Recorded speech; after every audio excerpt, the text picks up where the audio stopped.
Hello, everyone. This is Olusobanjo with the Storysellers Consulting, and today we're actually having the Storyseller Show. And I have the beautiful.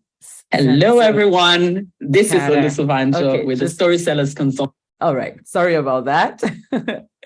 Yes. So I had the other screen playing back what I was saying. So let's start that again. I have the beautiful Santou Eve Carter with me today, and she's going to be telling us a lot about what she does.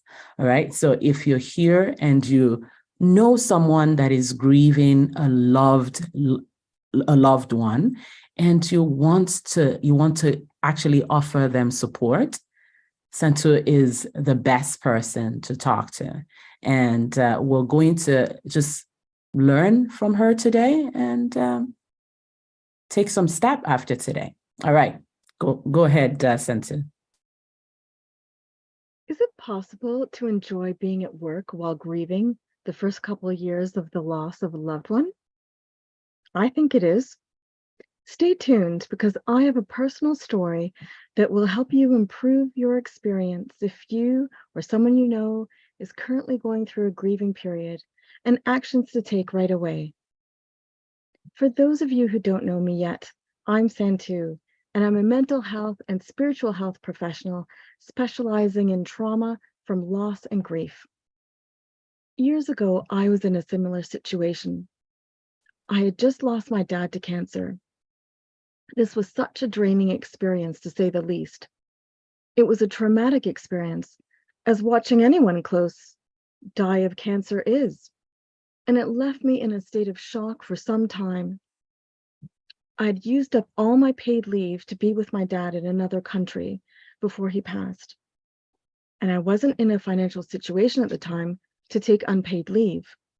So I returned to work within the first week of his passing.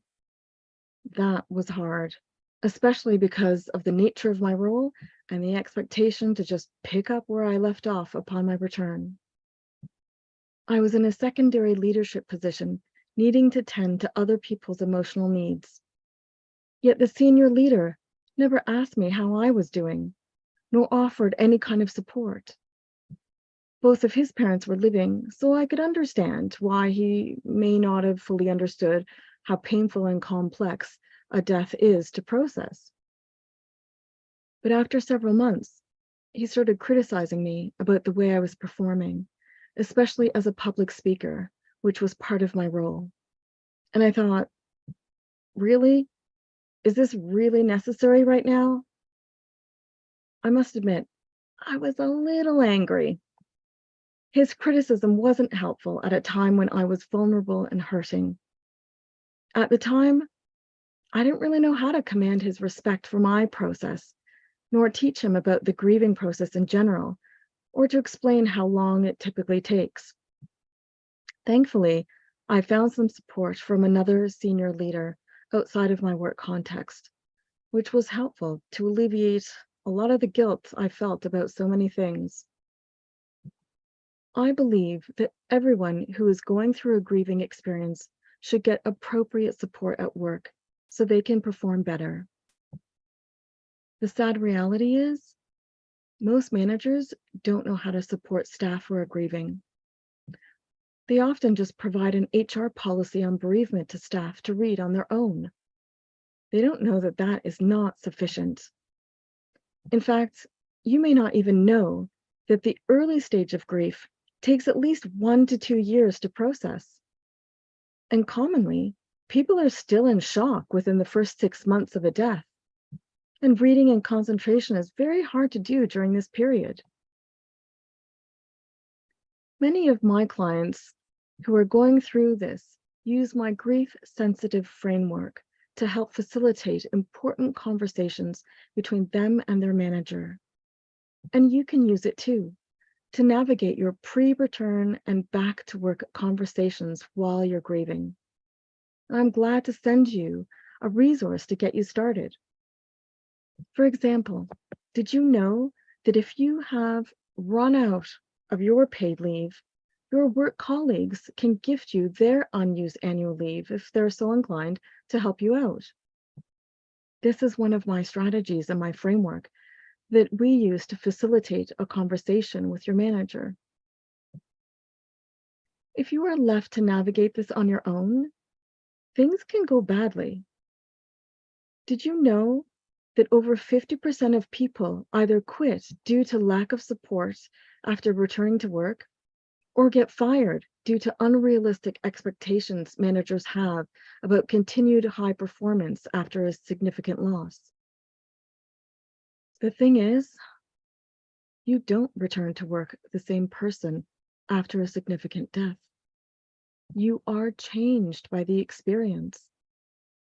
So naturally, your performance level will change after you return to work, certainly within the first year, if not somewhat longer.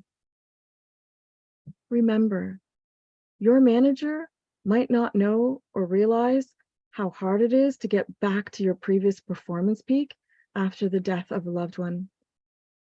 And they may not be equipped to support effectively when you're grieving.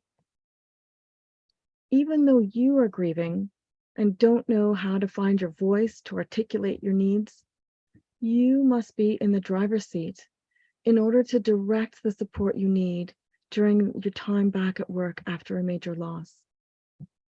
Don't leave them to guess how to support you.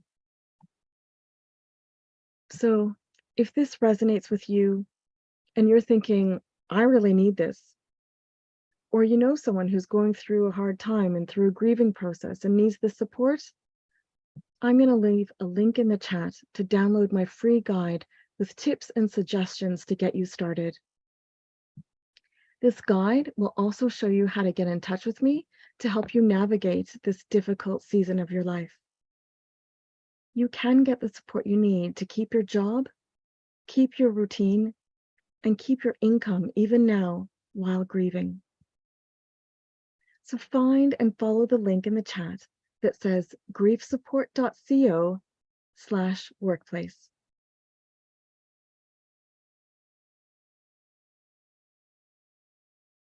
Thank you so much, Santou, for that.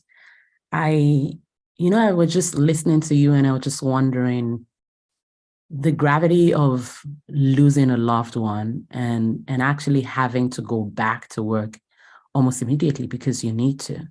Mm. Is this something that happens a lot? Yeah. Yeah, because there are plenty of workplaces that might give you 2 days to 7 days. If you're lucky, 14 days. That is not a lot of time. There's a lot of arrangements that need to happen after a death. And you're so busy making arrangements, you don't actually have time to check in with your feelings and your emotions and how you're doing and to really process the significance of the loss. It's just I'm really glad that we got the opportunity to listen to you share this today, because a lot of people may be listening to this and wondering, like, yeah, I know, I've been there. And now the resource that you're sharing with them, can you tell us a little bit more about that and what kind of help they're going to get just by getting this resource from you? Mm-hmm. Yeah, so there are tips in this resource of how to navigate the workplace, navigate working with your colleagues, navigating how to have a conversation with your manager. It's really important to sort of think this through and to really direct. You don't know what people are saying about you behind your back or when you're not in that space. Lots of workplaces or work colleagues will avoid you because they don't know what to say. So there are tips in there to how to manage. It's a really awkward time. Other people feel that it's awkward. It's not awkward. It's a natural response. Yeah. Death is a natural response. It's not a mental health issue either. It's a natural response to a loved one, and not everyone knows how to speak to you or comfort you. And they'll probably feel a little awkward doing so in the workplace. Mhm. So this resource I think will help. And there's more I can say on this subject matter. There's a lot I can say, and a lot of ways that I can support.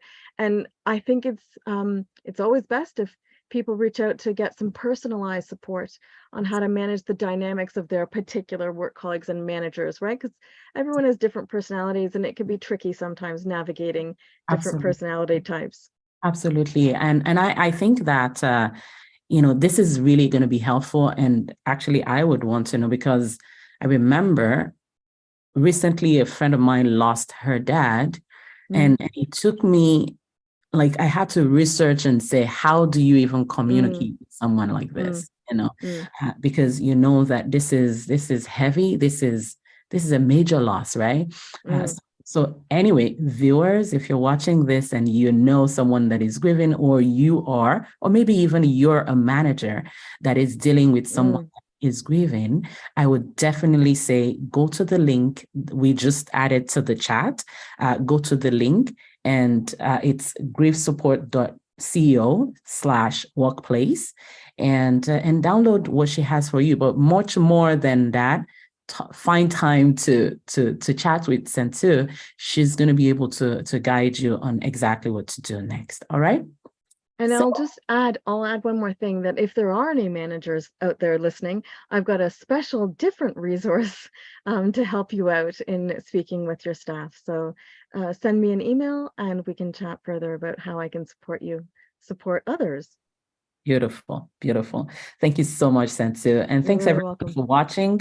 I'm super excited. If you're here and you're watching this and you're also wondering, how can I get on the Storyseller Show? Just say me in the chat wherever you're watching this, in the Facebook group or on YouTube, wherever you're watching this, would be very glad to show you how. And funny enough, today we usually go live in the group, but Facebook said no today. All right. So that's why we headed over to YouTube, and we're able to do this. I'm really glad that we got to do this today. Thank you so much, Santou, for sharing with us, and we'll see you guys later.